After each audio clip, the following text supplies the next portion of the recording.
Reading करेंगे जिसके 3 वाक़यात हैं और जिस किताब का नाम ओहद नामे का संदूक है। तो फिर शुरू करते हैं। ओहद नामे का संदूक। सैयदना मूसा अलैहिस्सलाम ने बनी इसराइल को लकड़ी का एक संदूक बरहमत फरमाया था जिसे ओहद नामे का संदूक कहा जाता है। बनी इसराइल के नजदीक उस संदूक की बड़ी अहमियत थी। उनकी बदअमालियों की वजह से संदूक उनके हाथ से निकल गया। बनी इसराइल अब बेयारो मददगार रह गए थे। वो हज़रत शमूएल अलैहिस्सलाम के पास गए कि वो अल्लाह ताला से उनके लिए एक मजबूत हुक्मरान की दुआ करें। अल्लाह तबारक व तआला ने सैयदना शमूएल अलैहिस्सलाम से कहा कि तालूत इनका बादशाह होगा। तालूत दराज का मजबूत जिस्म का नेक मुत्तकी और रहीम शख्स था। हज़रत शमूएल अलैहिस्सलाम तालूत को साथ लेकर बनी इसराइल के पास गए और फरमाया, बेशक अल्लाह ताला ने तालूत को तुम्हारा बादशाह बनाया है।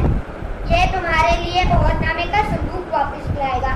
तालूत ने अपनी फौज की तंजीम की और जालूत के मुकाबले पर निकल खड़ा हुआ, जो बुत पुरस्त फलस्तीनों का बादशाह था और इसने बनी इसराइल को गुलाम बना रखा था।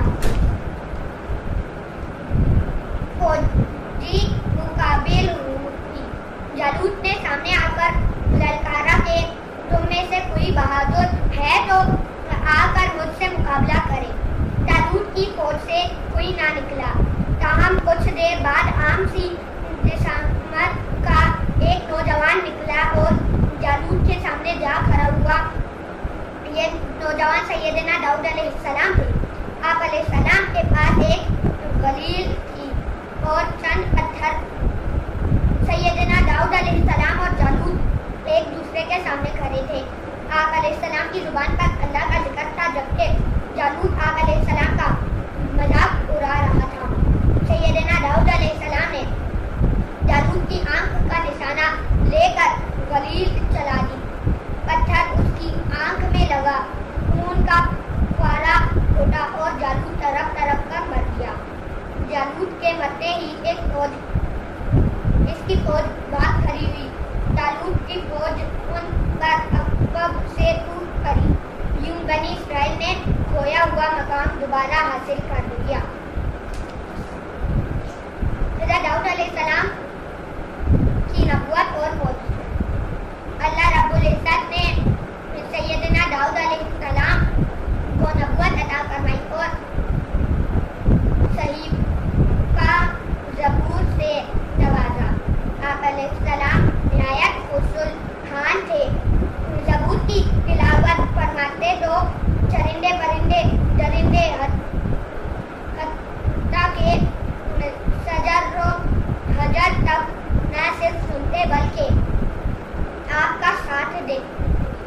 अल्लाह ताला ने आप अलैहिस्सलाम को तमाम जानवरों की जुबानें समझने का इल्म भी अता फरमाया था। अल्लाह ताला ने आप अलैहिस्सलाम के लिए लोहे को मोम की तरह नरम बना दिया था। एक रोज आप अलैहिस्सलाम लोहे का टुकड़ा हाथ में लिए कुछ गौर फिक्र फरमा रहे थे कि अचानक आप अलैहिस्सलाम की उंगलियां लोहे के उस टुकड़े में इस तरह उतर गई जैसे वो लोहा नहीं नरम मोम हो। उसके बाद तो आप अलैहिस्सलाम लोहे को अपने हाथों से तोड़ मरोड़ कर कोई भी चीज़ इस तरह बना लेते थे जैसे बच्चे गीली मिट्टी से घरौंदे बना लेते हैं। अल्लाह ताला ने आप अलैहिस्सलाम को वसायत भी अता फरमाई। आप अलैहिस्सलाम के दौर में खुशहाली और तरक्की का